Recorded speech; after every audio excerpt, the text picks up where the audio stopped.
था मैं बताया ना, चैतन्य महाप्रभु अपने 24 वर्ष जगन्नाथपुरी निवास में केवल 2 बार गरुण स्तंभ पार करके आगे गए, नहीं तो वहीं पीछे से ही दर्शन करते थे।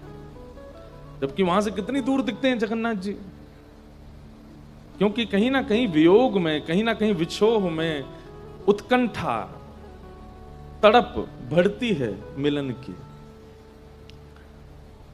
और इसीलिए महाप्रभु जी के भावों को सब लोग जानते हैं कि चैतन्य महाप्रभु किसी का स्पर्श मात्र कर देते थे तो उसमें भक्ति प्रकट हो जाती थी। विछोह वियोग बहुत आवश्यक, इसीलिए ठाकुर जी रास विहार में अंतर ध्यान होते हैं। रास लीला करते करते गोपियों के बीच से अंतर ध्यान हुए, और अंतर ध्यान होकर के जब पुनः आए तब महारास हुआ। तो बीच में कुछ समय का विछोह वियोग आवश्यक है। अब एक बात बोलें आपको, वियोग का अनुभव कृष्ण लीला में किसको नहीं हुआ बताओ? यदुवंशियों को। उन यदुवंशियों को वियोग का अनुभव नहीं हुआ, इसके कारण नाश करवाना पड़ा ठाकुर जी को। आज कथा ठाकुर जी के गृहस्थाश्रम की है, उसमें सब लीला आती है, लेकिन अभी बात शुरू हुई है तो मैं अंत पहले बता देता हूं। जय महाप्रभु जगन्नाथ की। ये हमारे जगन्नाथ जी के श्रृंगारी महाप्रभु जगन्नाथ जी की ध्वजा सेवा में रहते हैं, महाप्रभु जी के खूब सुंदर सुंदर भाव प्रकट करते हैं। ऐसे आप पधारे, आपको बारंबार वंदन, खूब खूब नमन करते हैं। जय हो। क्या बता रहा था मैं? यदुवंशी। राम अवतार में क्या हुआ था? श्री रामावतार में सब लोग इधर देखो,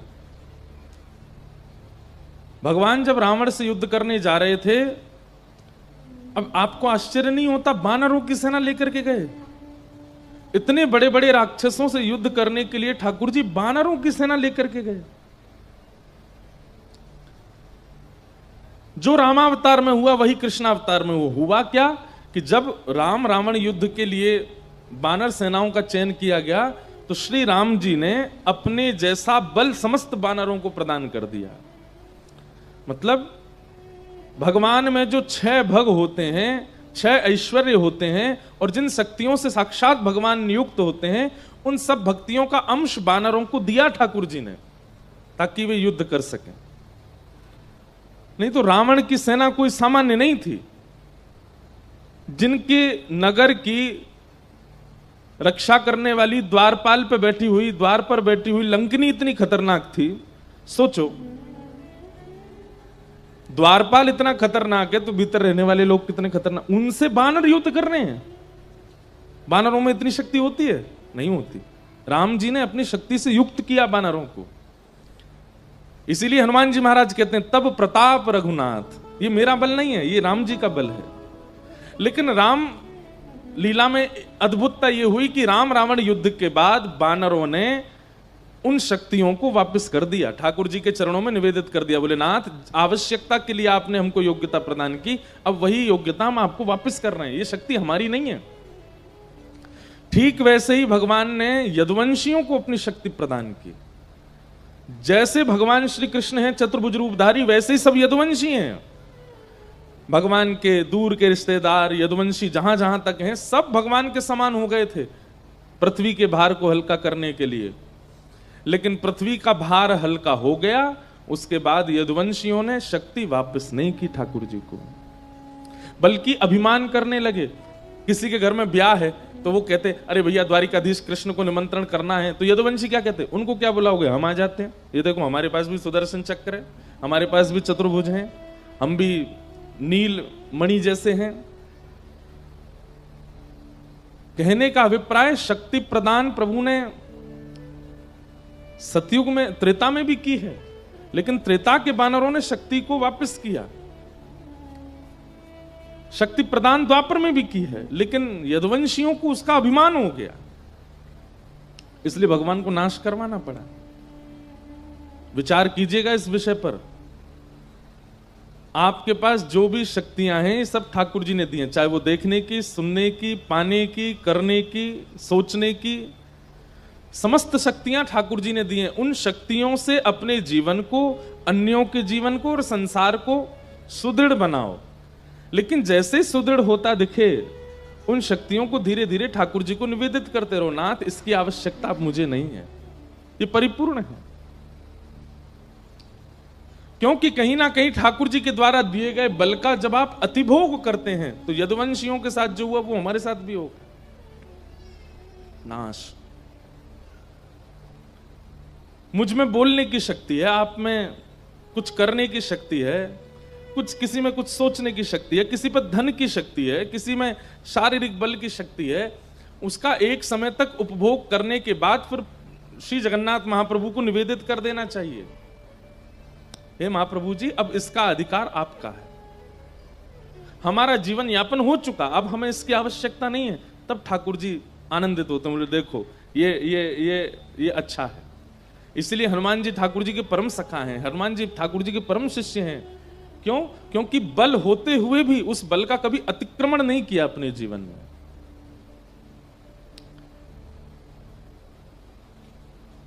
आपको पता है हनुमान जी महाराज कितने बलवान हैं, पूरा विश्व जानता है, सब लोग उसकी चर्चा करते हैं। लेकिन हनुमान जी महाराज अपने बल को सदा छिपा करके रखते हैं, अपने बल को प्रकट नहीं करते। प्रकट करने में किस स्थिति में आते हैं? प्रभु चरित्र सुनवे को रसिया, कथा सुनने के रसिया। हनुमान जी अति बलवान हैं, अति बुद्धिमान हैं, सर्वगुण संपन्न हैं, लेकिन ठाकुर जी की भक्ति से सारे गुणों को दबा के रखते हैं, उनको प्रकट नहीं होने देते। कई बार ऐसा होता है कि आप लोग जब ज्ञानी हो जाते हैं ना, या हम लोग ज्ञानी हो जाते हैं, तो हम अपने चाल चलन में भी ज्ञान को छलकाते रहते हैं। ज्ञानी व्यक्ति चल करके आता है तो उसके आव भाव, बैठना उठना, उसके रूप स्वरूप से पता चल जाता है कि ज्ञानी है। कोई व्यक्ति धनवान हो जाता है तो वो अपने कपड़ों को ही ऐसे पहनने लगता है कि सामने वाले को पता लगे कि मैं धनवान हूं। पर वैष्णव का स्वरूप है अपने समस्त गुणों को भक्ति के अंतर्गत छिपा के रखता है, उनको प्रकट नहीं होने देता। भले ही उसमें बहुत ज्ञानी है, लेकिन जब बैठेगा तो ऐसा लगेगा इसको कुछ नहीं पता। ये अत्यंत अबोध है। हमारे पूज्य पिताजी महाराज के गुरुदेव, हमारे दादा गुरुदेव अनंत श्री विभूषित श्री रामानुज प्रपन्नाचार्य गुरु जी महाराज, हमने उनका दर्शन नहीं किया। 5 महीने के थे हम जब गुरु जी भगवत धाम प्रस्थान किए, लेकिन उनके बारे में सुना है। कैसा जीवन! श्रीमद् भागवत में संस्कृत के श्लोक पढ़ते थे और बोलते हिंदी थे, मतलब संस्कृत पढ़ रहे हैं और उसका अनुवाद बोल रहे हैं, इतने विद्वान थे। जबकि व्यक्ति को क्या होगा कि वो पहले भाव का अध्ययन कर लेगा, अध्ययन करने के बाद फिर उसका ट्रांसलेशन करेगा, लेकिन वो पढ़ते संस्कृत में थे, बोलते इंग्लिश में थे। आपको अंग्रेजी आती है, आप अंग्रेजी पहले एक बार पूरा अक्षर पढ़ लोगे, उसके बाद उसकी व्याख्या करोगे। लेकिन गुरुजी पढ़ते थे संस्कृत, बोलते थे हिंदी, इतने विद्वान, लेकिन रहनी कैसी? अत्यंत सामान्य। हमारे पिताजी महाराज बताते हैं, हम कभी गुरुजी की धोती और बगलबंदी अगर धुलवा देते थे बाहर, बढ़िया प्रेस करवा के, कलफ लगवा के, तो गुरुजी उन कपड़ों को लेते और कुएं के पानी में फिर स्वयं धोते और निचोड़ के सुखा के फिर पहनते। हमारी माताजी बताती हैं, कभी हम अच्छी सब्जी रोटी कुछ बढ़िया बना देते तो सब्जी पा करके बोलते, सुनो थोड़ा नींबू लेके आओ, थोड़ा दही लेके आओ। क्यों? सब्जी ज्यादा स्वादिष्ट बन गई है तो उसमें नींबू डाल के उसको खट्टा कर देते थे, दही डाल करके उसको बेस्वाद कर देते थे। क्यों? कि कहीं जीव को अच्छा पाने की आदत ना लग जाए। इतना संयम करते हैं वैष्णवाचार्य, तब जाकर के भगवत अनुभव होता है। हम लोग चट्टपने में हमारी कोई कमी नहीं है, हम आपकी नहीं अपने आप को भी जोड़ रहे हैं। पहनने ओढ़ने में कहीं तक हम लोग कोई देहाभिमान शून्य ही नहीं होते कभी भी, और फिर हम ठाकुर जी को भजना चाहते हैं। आप कहेंगे महाराज जी क्या भोजन करने वाले, अच्छे पहनने वाले को ठाकुर जी नहीं मिलते? बात वो नहीं है। वैष्णव का स्वरूप ऐसा होता है कि वो स्वयं अच्छा ना खाए, ठाकुर जी को खिलाएगा। स्वयं अच्छा बन के ना रहे, ठाकुर जी को बनाएगा। स्वयं का श्रृंगार ना हो, लेकिन ठाकुर जी का होना चाहिए। वो श्रृंगार में मतलब जो जो संसार के व्यवहार अपने लिए विचार करते हैं, वो सब ठाकुर जी के लिए विचार करता है, अपने लिए नहीं। ये वैष्णव का स्वरूप है। वो अपने ज्ञान को, अपनी बुद्धि को, अपने बल को, सबको भक्ति के लेप में छिपा करके रखता है, उसको प्रकट नहीं होने देता। जैसे श्री हनुमान जी, अरे लंका जाने के लिए किसी को याद दिलाना पड़ रहा है हनुमान जी को कि तुम में बल है।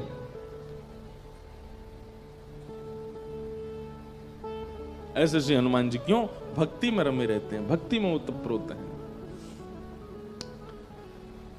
तो महाप्रभु जगन्नाथ जी की बड़ी कृपा है कि आप सब राउरकेला वासियों को ये कथा का अनुभव होता रहता है, पर वियोग आवश्यक है। तो अभी तो 2 साल वियोग नहीं है आपके पास, खूब कथा हो रही हैं, लेकिन फिर उसके बाद थोड़ा वियोग करना पड़ेगा। आइए आज के प्रसंग में प्रवेश करें। रुक्मणी जी के साथ ठाकुर जी का विवाह हुआ। हम अनेक बार अनेक कथाओं में इस बात को स्पष्ट कर चुके हैं कि रुक्मणी जी से ही क्यों विवाह हुआ, किशोरी जी से क्यों नहीं हुआ। देखो, अब प्रमाणित ग्रंथ भागवत में उसका वर्णन नहीं है, पर कई ऐसे रहस्यात्मक गूढ़ ग्रंथ हैं, उनमें ठाकुर जी के विवाह का प्रसंग है। अभी दत्त धाम नासिक में कथा थी, तो वहां हमने ठाकुर जी के विवाह महोत्सव की चर्चा की थी। कैसे ब्रह्मा जी ने आकर के ठाकुर जी का विवाह किया, आदि आदि सब विषय वहां कहे गए थे। उनका हमारे ब्रज के साहित्यों में और गर्ग संहिता, ब्रह्म वैवर्त पुराण आदि ग्रंथों में वर्णन है। लेकिन श्रीमद् भागवत में भगवान की बहुत अंतरंग लीलाओं को ज्यादा प्रस्तुत नहीं किया, क्योंकि अधिकारी और अनधिकारी का विचार किया है। लोग अधिकारी हैं कि नहीं। श्री राधा तत्व, श्री किशोरी जी का तत्व अत्यंत गूढ़ है, अत्यंत रहस्यमय है। आप लोग उनका नाम जपते हैं, आप लोग किशोरी जी का नाम सुनते ही खड़े हो जाते हैं, नृत्य करने लगते हैं, आनंदित हो जाते हैं, वृंदावन बरसाना दर्शन करने जाते हैं, पर उनके मूल तत्व को समझने की सामर्थ्य वो तो कोई सदगुरु ही प्रदान कर सकते हैं। उनके मूल भाव को जानने की सामर्थ्य किशोरी जी साधारण नहीं है। उनका प्रादुर्भाव धराधाम पर ज्ञान, भक्ति, वैराग्य आदि के स्थापन के लिए नहीं हुआ है।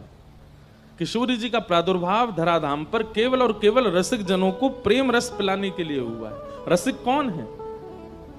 जो सदा रस में ही रहते हैं, ग्रंथों को पढ़े हुए हैं, बहुत ज्ञानी हैं, व्याकरण शास्त्र आता है, लेकिन उनके चिंतन में क्या चल रहा है? चिंतन में यह चलता है ठाकुर जी और किशोरी जी रोज मिलते हैं जी, रोज मिलते हैं। तो पूर्णिमा पर मिलते होंगे तो ठाकुर जी दिखते होंगे, लेकिन पूर्णिमा के बाद जैसे ही चंद्रमा घटने लग जाता होगा, किशोरी जी को ठाकुर जी दिखते कैसे होंगे? और अमावस्या पर तो क्या ही करना पड़ता होगा किशोरी जी को। अमावस्या पे ठाकुर जी तो मिलते हैं अमावस्या को, अब अमावस्या को तो ठाकुर जी अंतर ध्यान हो जाते होंगे। किशोरी जी को कहनी पड़ती हो कि श्याम सुंदर ने हंसो, दांत दिखेंगे तो पता चलेगी तुम कहां हो। अब ये चिंतन है ब्रजवासियों का। तभी एक हमारी कथा की श्रोता, उसने इतना सुंदर भाव प्रस्तुत किया इस पर। बोले महाराज जी, हमें ऐसा लगता है कि अमावस्या के दिन किशोरी जी जब व्याकुल होती होंगी ना, तो किशोरी जी के चित्त की व्याकुलता प्रकृति को अनुभव हो जाती है। वायु को, जल को, थल को, अग्नि को, इन सबको अनुभव हो जाता। अरे किशोरी जी व्याकुल हो रही हैं। तब प्रकृति जुगनुओं को भेजती होगी, जाओ किशोरी जी के पास, और तब उड़ते हुए जुगनू आते होंगे। और किशोरी जी के सन्मुख जैसे ही जुगनू आते होंगे, किशोरी जी एक एक जुगनू को उठा करके ठाकुर जी के, अब जुगनू में कितना प्रकाश होता है, एक जगह जुगनू बैठता है तो केवल उतनी जगह का ही प्रकाश होता है। अनेक जुगनू आ गए, किशोरी जी व्याकुल हैं, श्याम सुंदर दिख नहीं रहे हैं। तभी जुगनुओं का भंडार उड़ता हुआ आया और किशोरी जी के सन्मुख मानो जैसे थाल में मोती आ गए हो कि श्रृंगार करो। और किशोरी जी एक एक जुगनू को उठा रही हैं। एक को कान पे बैठाया तो यहां से कान दिखने लगे, एक को मुकुट पर बैठाया तो यहां से मुकुट दिखने लगा, मोतियों के ऊपर सजाया तो मोती दिखने लगे, गाल पर भी दो दो बैठा दिए तो गाल भी दिखने लगे। यहाँ जो पत्रावली ठाकुर जी बनाते हैं उन पर भी एक एक ऐसे जुगनू आसपास छोड़ दिए। वो बैठ नहीं रहे हैं, वो आगे पीछे थोड़े ऐसे उड़ रहे हैं, ठाकुर जी का मुखमंडल दिखे। सर्वांगण श्री अंग पर जुगनुओं को विराजमान किया। आहा, त्रिभंग ललित श्याम सुंदर जुगनू बिहारी बने हैं आज। कौन ने बनाए? किशोरी जी ने बनाए। और जैसे ही श्याम सुंदर की इस छवि को देखा, अमावस्या के चंद्रमा ने विचार किया, धिक्कार है हमको कि हम आज अदृश्य हैं। तुरंत महादेव से प्रार्थना की कि हमारे श्राप को दूर करो। श्राप लगा ना चंद्रमा को कि एक दिन अदृश्य होगा। महादेव कहते हैं कैसे दूर कर दें तुम्हारे श्राप को? बोले अरे देखिए ना, श्याम सुंदर को देखने के लिए किशोरी जी को इतना श्रम करना पड़ा और हम अमावस्या बने बैठे हैं। हे महादेव, आज हमको कैसे भी आप पूर्णिमा बनाओ। तब महादेव आते हैं और आकर के एक दिन के लिए अमावस्या के चंद्रमा का श्राप दूर कर देते हैं। और अर्धरात्रि में अमावस्या के दिन कुछ क्षणों के लिए किशोरी जी को दर्शन हो जाए, इसलिए पूर्णिमा का चंद्रमा प्रकट हो जाता है और किशोरी जी लाल जी के साथ रास विहार करते हैं। ये है वृंदावन रस। वहां पर कोई इच्छा नहीं, बस प्रिया प्रियतम का ही चिंतन करते रहते हैं। ये कैसे सोते होंगे, ये कैसे उठते होंगे, ये मिलते कैसे होंगे। अब एक जगह हमारे यहां पद है, किशोरी जी सखियों के साथ, ठाकुर जी सखाओं के साथ। अब भाई प्रेम में भले ही सबको पता है कि ये प्रेमी हैं, लेकिन फिर भी सबके सन्मुख तो संकोच ही होता है ना। आजकल के बच्चों को नहीं होता, वो बात अलग है। आजकल के बच्चों बिल्कुल संकोच नहीं करते। हमारी कहीं कथा थी तो दो आए दंपति, युवा ही थे, 25-26 साल के होंगे। तो प्रणाम किया। अब मेरे को संकोच में क्या कहूं, ये बहन भैया हैं कि पति पत्नी है, कौन है? मैंने कहा अच्छा कहां से आए? महाराज जी यहीं से आए हैं, हम दोनों पढ़ते हैं साथ में। अब मैं मन में सोचूं, एक ही परिवार से भैया बहन छोड़ दिए हैं, हॉस्टल में हो सकता है वो मिलने। मैंने कहा अच्छा क्या पढ़ते हैं आप? बोले ये इंजीनियरिंग करता है और मैं अभी सीए की पढ़ाई कर रही हूँ। मैंने कहा अच्छा, एक ही घर में रहते हैं? नहीं नहीं नहीं महाराज जी, ये मेरे प्रेमी हैं। मैंने कहा अच्छा। मैंने कहा ब्याह हो गया आपका? बोले नहीं ब्याह नहीं हुआ, पर हम साथ ही रहते हैं। मैंने कहा ब्याह की क्या योजना? ब्याह की अभी योजना नहीं, ऐसी अच्छा लग रहा है। मैंने वाह, हमसे क्या चाहिए? बोले हम रोज आपकी कथा सुनते हैं। मैंने कथा सुन के ब्याह की इच्छा नहीं हो रही आपकी? ये नहीं होता कि संग चलें, धर्म का पालन करें? नहीं महाराज जी अभी। मैंने कि भाई देखो, अब कथा सुनकर के अगर धर्म पालन की इच्छा हो तो कथा सुनो, और तुम ये सब ही करना है खुले में ऐसे। मैंने कहा ये तो अच्छा नहीं है। आजकल के युवाओं को संकोच नहीं होता। पर प्रेम, एक बात लिख लीजिएगा, प्रेम शुद्ध वही है जहां संकोच है। पति पत्नी के बीच में संकोच है, प्रियतम प्रियतमा के बीच में थोड़ा संकोच है। अगर संकोच नहीं है, सब स्पष्ट है, सब खुला है, तो वहां प्रेम टिक नहीं पाएगा। संकोच करना चाहिए थोड़ा। तो किशोरी जी संकोच करती हैं सबके सामने ठाकुर जी से बात करने में, भले ही सबको पता है, लेकिन जैसे ही श्याम सुंदर सामने से आते हैं तो किशोरी जी थोड़ी नजर छुपा लेती हैं, थोड़ा ऐसे खुद को ढक लेती हैं, ललता विशाखा को आगे कर लेती हैं, तुम आगे चलो, देखो श्याम सुंदर आ रहे हैं। देखना भी है और संकोच भी करना है। तो कहते हैं फिर श्याम सुंदर से बात कैसे होती है किशोरी जी की? क्योंकि सुबह तो संकोच करती हैं और शाम को एक ही स्थान पर रासलीला भी हो जाती है। ठाकुर जी को, किशोरी जी को कैसे पता होता है कि आज हमें कहां रास विहार करना है? बात तो हुई नहीं पूरे दिन। इतना सुंदर भाव हमारे ब्रज के रसिक वर्णन करते हैं। बोले किशोरी जी श्रृंगार में भाव प्रकट करके आती हैं। कैसे? श्रृंगार करते समय विचार करती हैं कि आज श्याम सुंदर से कहां मिलें। बोले शाम को एक तालाब है जिसमें कमल खिले हैं, उसके तट पर मिलेंगे। तो आज किशोरी जी कैसे वर्ण के वस्त्र पहनती हैं?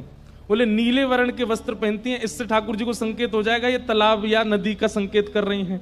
और उसी में कुछ गुलाबी गुलाबी जो आकृति बन जाती हैं, उससे ठाकुर जी को संकेत हो जाए, ओहो नदी पे नहीं मिलेंगी, नदी में कमल नहीं होते, कमल तो तालाब में होते हैं, तालाब पे मिलेंगी। ठाकुर जी दूर से किशोरी जी का श्रृंगार देख के यही अनुभव करते हैं, मिलेंगी कहां। अब ठाकुर जी विचार करते हैं कि भाई तालाब तो बहुत हैं और बहुत तालाबों में कमल हैं, कौन से वाले तालाब पर मिलेंगी, उसका संकेत कैसे हो। तो किशोरी जी कानों में जो कुंडल पहन करके आई हैं, उनमें थोड़े थोड़े या तो मयूराकृति बनी हुई है, तो मयूराकृति से ठाकुर जी समझ, अच्छा जिस तालाब के पास मोर ज्यादा रहते हैं वहां मिलेंगी। या फिर कभी कभी कुंडलों में तोते बने हुए हैं, तो ठाकुर जी समझ, अरे जहां सुख ज्यादा हो वहां मिलेंगी। तो श्रृंगार से ठाकुर जी अनुमान लगा लेते हैं कौन सा तालाब है, कौन सा स्थान है जहां आज रास विहार होगा।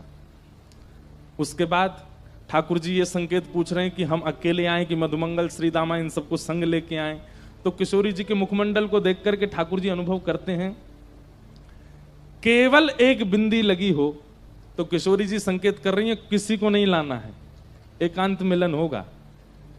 और यदि खूब पत्रावली बनी है, महाराज एक एक पत्रावली की भी 4-4 पत्रावलियां बनी हुई हैं, खूब सारी पत्रावली, और यहां पर खूब सुंदर सुंदर कपोल पर सुंदर चंदन की आकृति बनी है, तो ठाकुर जी समझ आज तो महाराज होएगा।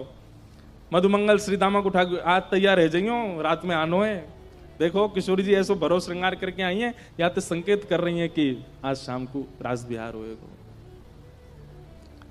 और जिस दिन किशोरी जी को नहीं मिलना होता उस दिन अटपटे तो वस्त्र पहने आती हैं, बहुरंगी वस्त्र, नीले, गुलाबी, हरे, बैगनी। ठाकुर जी सोच में पड़ जाते हैं भैया क्या संकेत कर रही हैं, समझ में ही नहीं आ रहा।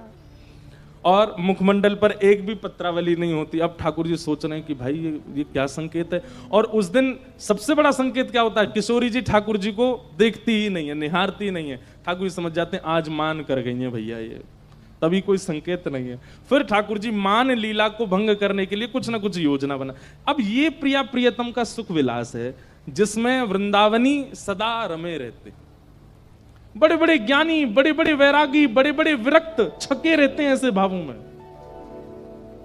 इसके लिए किशोरी जी का आगमन हुआ।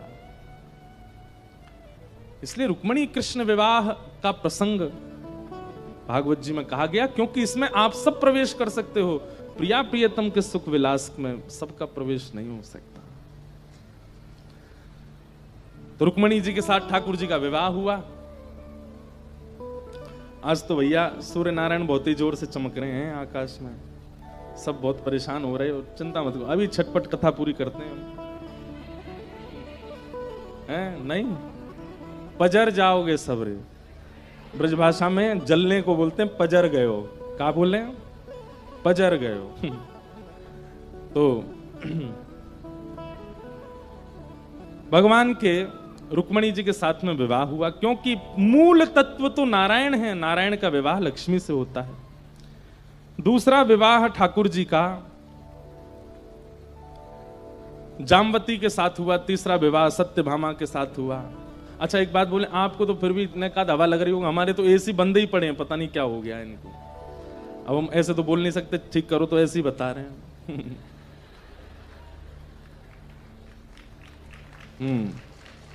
तो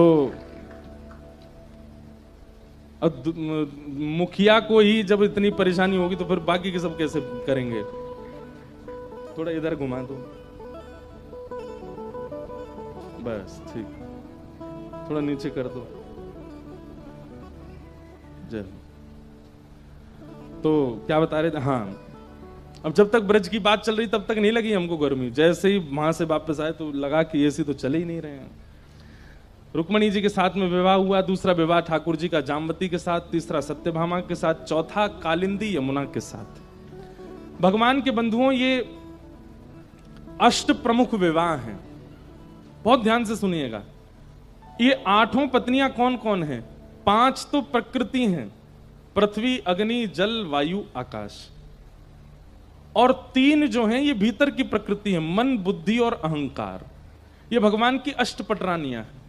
ठाकुर जी ने देखा जाए तो विवाह नहीं किया है, अपनी ही बनाई हुई प्रकृति पर अपने नाम छोड़ दिए। जैसे हम प्रॉपर्टी खरीद लेते हैं, बहुत दिनों तक वो लावारिश पड़ी रहती है, लेकिन जब दिखता है दूसरों की नजर पड़ रही है तो फिर हम उसकी बाउंड्री करवा के बाहर लिखवा देते हैं ये अमुक व्यक्ति की प्रॉपर्टी है। ठीक वैसे ही ये पंच तत्व बाहर के, पृथ्वी, अग्नि, जल, वायु, आकाश, और 4 तत्व हमारे भीतर हैं। 5 बाहर, 4 भीतर। 4 भीतर कौन से हैं? मन, बुद्धि, चित्त और अहंकार। अंतःकरण चतुष्ट है। इनमें चित्त तत्व जो है ये परमात्मा है, तो बच्चे भीतर के 3 और बाहर के 5। ये भगवान की अष्टपटरानियां हैं। ठाकुर जी ने प्रकृति से विवाह किया। रुक्मणी जी जो हैं ये अग्नि तत्व हैं, यमुना जी जो हैं ये जल तत्व हैं, कालिंदी। सत्यभामा जो हैं ये पृथ्वी तत्व हैं। इसीलिए भौमासुर नाम के राक्षस को मारने के लिए ठाकुर जी गए, जो कि पृथ्वी का ही बेटा है। तो जब भौमासुर का जन्म हुआ तो पृथ्वी ने कहा, नाथ मेरे पुत्र को कभी मत मारना, क्योंकि किसी ज्योतिषी ने कहा कि आप उसे मारोगे। तब भगवान बोले जब तक तुम नहीं कहोगे तब तक नहीं मारेंगे। पृथ्वी ही भगवान की पत्नी सत्यभामा बनकर के आई, और जब भगवान भौमासुर को मारने के लिए गए तो सत्यभामा ने ही आज्ञा दी, बोले नाथ इसको मार दीजिए। तब भगवान बोले तुमसे ही आज्ञा चाहिए थी, और भगवान ने भौमासुर का वध किया। तो पृथ्वी तत्व कौन? सत्यभामा। इस प्रकार ये अष्ट प्रकृति भगवान की अष्टपटरानी। अब आती है बात 16,100 कौन है? तो वेद मंत्रों में, उपासना कांड में जो भगवत उपासना के 16,100 मंत्र हैं, आपके हाथ में पुष्प दिया गया, और पुष्प देकर के कहा गया वंशी धारण करने वाले परमात्मा का स्मरण करो। वंशी विभूषित करा नवनीर दाबात पीतांबरा अरुण बिंब फला धरुष्ठात पूर्णेन्दु सुंदर मुखा अरविंद नेत्रात कृष्णात परम किमपि तत्त्वमहं न जाने। भगवान श्री कृष्ण का स्तवन करने के लिए जिस मंत्र का उच्चारण किया गया, ऐसे 16,100 मंत्र कृष्ण उपासना के, वे सब भगवान की पत्नी बनकर के आए और उनसे ठाकुर जी ने विवाह किया। तो देखा जाए तो किसी भी स्पष्ट जीव से ठाकुर जी ने ब्याह नहीं किया। अपनी उपासना के 16,100 मंत्र और अष्ट प्रकृति से भगवान ने विवाह किया। ये हैं 16,108 भगवान के विवाह हुए। भगवान की दिनचर्या का और ग्रहचर्या का वर्णन किया गया। ठाकुर जी की दिनचर्या बताई गई। ठाकुर जी सुबह सुबह उठ जाते हैं भोर में, और भोर में उठ करके स्नान ध्यान करके सबसे पहले ठाकुर जी ध्यान में बैठते हैं। आप कहेंगे ठाकुर जी किसका ध्यान करते हैं? जो जो ठाकुर जी का स्मरण करते हैं उनका ठाकुर जी स्मरण करते हैं, स्तवन करते हैं। वृंदावन में कितने भक्त, जगन्नाथपुरी में कितने भक्त, उड़ीसा में कितने, सब भक्तों का स्मरण ठाकुर जी करते हैं। और सब भक्तों का स्मरण करने के पश्चात फिर ठाकुर जी अपने पांचजन्य शंख का नाद करते हैं द्वारिका में। पांचजन्य शंख के नाद के बाद भगवान गौशाला जाते हैं, गौ सेवा करते हैं, फिर आकर के बाल भोग पाते हैं। फिर अपनी स्वधर्मा सभा में बैठ करके द्वारिका में क्या हो रहा है क्या नहीं हो रहा सबका ब्यौरा लेते हैं। फिर मध्याह्न भोजन ठाकुर जी बड़े बड़े संत और जो आए हुए होते हैं द्वारिका में उनके साथ बैठ करके करते हैं दोपहर का भोजन। रात्रि में फिर ठाकुर जी एक बार द्वारिका भ्रमण के लिए जाते हैं, और रात्रि में फिर परिवार को समय देकर उनके साथ प्रसाद पाके शयन करते हैं। इस प्रकार एक सामान्य सी दिनचर्या भगवान द्वारिकाधीश की बताई गई। ग्रहचर्या का वर्णन किया गया। ठाकुर जी घर में कैसे रहते हैं, पर्सनल लाइफ कैसी चल रही है ठाकुर जी की, इसका वर्णन श्री नारद जी महाराज ने किया। नारद जी बोले मैं ठाकुर जी के गृहस्थाश्रम को देखने गया कि ठाकुर जी पत्नियों के साथ कैसे रहते हैं। कहते हैं बोले ऐसे कोई गृहस्थी नहीं रहता होगा जैसे ठाकुर जी रहते हैं। रुक्मणी जी के भवन में मैंने जाकर के देखा कि ठाकुर जी बैठे हैं और रुक्मणी जी भोजन पवा रही हैं, ठाकुर जी बातें कर रहे हैं, बीच बीच में पाते हैं और एक एक ग्रास रुक्मणी जी को पवाते हैं। दूसरे भवन मैंने सत्यभामा जी के में जाकर के देखा तो ठाकुर जी सत्यभामा जी के केश गूंद रहे हैं, ऐसा प्रेम प्रवाह कर रहे हैं। जब मैं जामवती के कक्ष में गया तो वहां मैंने देखा कि ठाकुर जी अपने बालकों के साथ खेल रहे हैं और जामवती बड़ी खुश हो रही हैं देख करके। जब कालिंदी के कक्ष में गया तो ठाकुर जी भी सांवले हैं और यमुना जी भी सांवली हैं, तो ये दोनों एक दूसरे का श्रृंगार कर रहे हैं। नारद जी कहते हैं मैं इतनी द्रुत गति से दौड़ता था कि अगले भवन में ठाकुर जी नहीं मिलेंगे, क्योंकि वो तो कालिंदी के साथ हैं, वो तो रुक्मणी के साथ हैं। लेकिन अंत में मुझे पता चला कि ठाकुर जी तो 16,108 रूप बना के एक एक पत्नी के साथ एक साथ निवास करते हैं और सबको सुख देते हैं, अपने गृहस्थाश्रम का पूर्ण निर्वहन करते हैं। मैं परमात्मा हूं, मैं परब्रह्म हूं, मैं बहुत व्यस्त हूं, मैं समय नहीं दे सकता, ये व्यवहार नहीं है ठाकुर जी का। सबको समय देते हैं, सबके साथ उचित व्यवहार करते हैं। नारद जी ने भगवान के ग्रहचर्या का दर्शन किया। कहीं कहीं ठाकुर जी के कलह भी हो रहे हैं, वो भी नारद जी ने देखे। कैसे कलेश हो रहे हैं ठाकुर जी, जबरदस्ती लड़ रहे हैं ठाकुर जी। किससे लड़ रहे हैं? एक प्रणय कलह तो रुक्मणी जी के लिए ही आता है भागवत जी में। भगवान बोले ये कभी गुस्सा ही नहीं होती हम पे, ये रुक्मणी आज तक इतने साल हो गए हमारी शादी को, इसको गुस्सा क्यों नहीं आता है? तो एक दिन ठाकुर जी बोले रुको, हम इसको गुस्सा दिलाएंगे आज। तो भगवान बोले ए रुक्मणी जी, बोले जी आज बढ़िया दाल भात बनाना, हम शाम को आके पाएंगे। रुक्मणी बोली जो आज्ञा। और ठाकुर जी बोलते हैं तो और आनंद से बनाते हैं सब। 4-5 प्रकार के भात बनाए, केसर वाले भात, मीठे भात, नमकीन भात, सादा भात, दाल आदि बनाई। ठाकुर जी जैसे शाम को आए तो पहले ही सोच के आए कि मुझे लड़ना है रुक्मणी से। जैसे थाली पर बैठे तो रुक्मणी जी ने परोसा। ठाकुर जी बोले अब हमारा मन नहीं कर रहा भात खाने का, तुम तो रोटी बना के ले आओ। रुक्मणी जी अच्छा कोई बात नहीं, अभी लाती हूँ, रोटी बना के लिए आए। लीजिए रोटी अब रोटी का मैं पराठा बनाओ। रुक्मणी जी बोली पराठा बना देते, पराठा बना करके ले आए। सुनो देवी मुझे भूख ही नहीं लग रही, मैं तो सोने जा रहा हूं। रुक्मणी जी बोली कोई बात नहीं, आप सहन कर लो। इतनी सुबह से बना रही हैं सब कुछ, लेकिन रुक्मणी जी को फिर भी क्रोध नहीं आया। ठाकुर जी पौड़ गए, रुक्मणी जी चरण दबाने लगी। थोड़ा धीरे दबाओ ना, बहुत तेज दबा रही हो। रुक्मणी जी धीमे धीमे दबाने लगी। अब अभी भी तेज दबा रही हो, और धीमे दबाओ। रुक्मणी जी बिल्कुल स्पर्श कर रही हैं। अरे मेरे पांव में दर्द हो रहा है, थोड़ा धीरे दबाओ। रुक्मणी जी हाथ ऊपर करके अपनी छाया से दबा रही हैं। ठाकुर जी कह रहे हैं नहीं मानोगी तुम अभी। बोले मैं स्पर्श ही नहीं किया, आप क्यों नाटक कर रहे हो इतना। अब देवी मुझे तो भूख लग रही है, मैं तो पाऊंगा। बोले चलो पालो।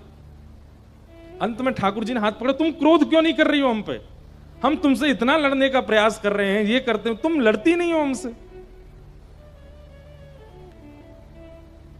रुक्मणी जी कहती हैं जिसको श्याम घन प्राप्त हुए हों, जिसको ऐसा अमूल्य रत्न प्राप्त हो गया हो, उसकी हर अवस्था स्वीकार है। अभी चतुरासी जी का पता है, जोई जोई प्यारो करे सोई मोहे भाव। ठाकुर जी को जब किसी से अत्यंत प्रेम होता है ना, तो ऐसे ही परेशान करते हैं, और व्यक्ति परेशान हो जाता है ना, तो ठाकुर जी कहते हैं फेल हो गया। लेकिन उनके अनेक प्रयास करने पर भी सामने वाला परेशान ना हो। जैसे राखो तैसे रहूं, आप जो करना चाहो कर लो, हम परेशान नहीं होंगे। ठाकुर जी को वही प्रिय होता है। अंततोगत्वा रुक्मणी जी के इस प्रेम को ठाकुर जी ने स्वीकार किया। रुक्मणी जी ने कभी क्रोध नहीं किया ठाकुर जी पर। और एक पत्नी है भगवान की सत्यभामा, वो 365 दिन में एक बार प्रेम से बात करती हैं ठाकुर जी से, नहीं तो डांटती ही रहती हैं। ठाकुर जी बहुत डरते हैं सत्यभामा से, लेकिन ठाकुर जी कह रहे हैं भैया गृहस्थ आश्रम, जैसे एक पत्नी में जितने गुण होते हैं ना, भगवान की 16,000 पत्नियों में अलग अलग हैं। एक गुण रुक्मणी में, एक गुण सत्यभामा में, एक गुण जाम्बती में, एक गुण कालिंदी में। लेकिन ठाकुर जी कहते हैं सर्व गुण होने चाहिए गृहिणी में। उससे भय भी होना चाहिए, उसके प्रति प्रेम भी होना चाहिए, उसके प्रति सम्मान भी होना चाहिए, उसके प्रति आदर भी होना चाहिए, उसके प्रति दासत्व का भाव भी होना चाहिए, उसके प्रति प्रभुत्व का भाव भी होना चाहिए। सब भाव भगवान अपने गृहस्थाश्रम में जी रहे हैं, आनंद कर रहे हैं। तभी पांडवों ने राजसूय यज्ञ किया, भगवान को आमंत्रित किया। ठाकुर जी जरासंध के यहां गए, जरासंध को वध करवा करके भीम से 20,000 राजकुमारों को वहां बंदी थे, वहां से मुक्त करवा करके राजसूय यज्ञ में गए। और वहां जाकर के राजसूय यज्ञ में आने वाले लोगों के पादुका उठाने की सेवा ठाकुर जी ने की। यज्ञ में, जबकि अग्र पूजा भगवान की थी, भगवान को ही प्रधान पीठ दी गई थी, लेकिन फिर भी ठाकुर जी यज्ञ में एक सेवा लेते हैं। कौन सी सेवा? बोले जितने लोग यज्ञ में आएंगे सबकी पादुका उठा करके रखने का काम हमारा है। ये देख करके सब आनंदित हो गए। बोले नाथ, जीवन में वर्सेटाइल होना कोई आपसे सीखे। आपको दुनिया प्रभुत्व प्रदान करती है, पर आपका जो स्वरूप है, आपका जो स्वभाव है, वो सबके चित्त को मोह लेता है। भगवान का विष्णु सहस्त्र नाम में एक नाम आता है मान देना। ये दूसरों को मान देना जानते हैं। ठाकुर जी का स्वभाव क्या है? क्रेडिट्स दे देते हैं, करने के बाद भी सब कुछ आपको दे देंगे। मैं कहूं मैंने 7 दिन कथा सुनाई, मेरी कथा सुन के एक व्यक्ति के जीवन में परिवर्तन हो गया।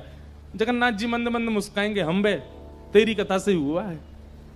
अरे हमारी इच्छा नहीं होती तो तू बोल पाता, हमारी इच्छा नहीं होती तो तेरे जीव में स्वर आ पाता, हमारी इच्छा नहीं होती तो वो सुन पाता, हमारी इच्छा नहीं होती तो वो परिवर्तन कर पाता। लेकिन अच्छा है तुम सब सारे क्रेडिट ले लेते हो। करते सब ठाकुर जी हैं, पर हम लोग अपनी पीठ थपथपाते हैं कि हमने किया। ठाकुर जी का स्वरूप कैसा? मान देना, सबको मान देते। अमानिना, मान देना। और स्वयं कैसे? मान रहित, कभी मान नहीं चाहते। ऐसे श्री कृष्ण राजसूय यज्ञ में गए, तभी वहां शिशुपाल भगवान को गालियां देने लगा। 100 से ऊपर गाली जैसे ही दी शिशुपाल ने, भगवान के सुदर्शन चक्र ने शिशुपाल का सर धड़ से अलग कर दिया। शिशुपाल का वध किया ठाकुर जी ने। यहां पर महाभारत की योजना बन गई। भगवान ने बहुत प्रयास किया कि युद्ध ना हो। ये बात याद रखिएगा। कई लोग मेरे से आके कहते हैं, बोले ठाकुर जी गीता में बार बार अर्जुन को कहते हैं तू युद्ध कर, तू युद्ध कर। बोले भगवान उसको चेता रहे हैं कि तू लड़। ऐसे परमात्मा जो लड़ने के लिए कहते हैं। मैंने कहा गीता से पहले की महाभारत सुनी है आपने? कितनी बार ठाकुर जी ने रोकने का प्रयास किया। स्वयं शांति दूत बनकर के गए दुर्योधन के पास और जाकर के कहा कि दुर्योधन युद्ध में सार नहीं है। कितने बालक अनाथ हो जाएंगे, कितनी माताएं विधवा हो जाएंगी, युद्ध मत करो, 5 गांव दे दो पांडवों को, हो गया काम। लेकिन दुर्योधन कहता है सुचग्रैव न दास्यामि बिना युद्धेन केशव, सुई के नोक के बराबर जमीन भी बिना युद्ध के नहीं दूंगा। इसलिए जब मोह हुआ अर्जुन को कि ये अपने हैं, इनको मैं कैसे मारूं, तब भगवान कहते हैं उसने ये विचार नहीं किया कि तू अपना है, तू क्यों विचार कर रहा है। मैंने इतनी बार समझाया दुर्योधन को कि युद्ध नहीं करना चाहिए, लेकिन तब भी नहीं मानता है। और तू यहां पर कायरों की तरह अब कहता है कि मैं युद्ध नहीं करूंगा। अरे अर्जुन, युद्ध ना करना यह पक्ष तो मेरा था, लेकिन इस पर तुम्हें पहले ही हाथ खड़े कर देने चाहिए थे कि मैं युद्ध नहीं करूंगा। अब पूरी सभा बन गई है, युद्ध मैदान तैयार हो गया है, बीच में रथ खड़ा है और अब तुम कह रहे हो युद्ध नहीं करूंगा। इससे तो तुम कायर साबित हो गए, इसलिए युद्ध करो। बंधुओं,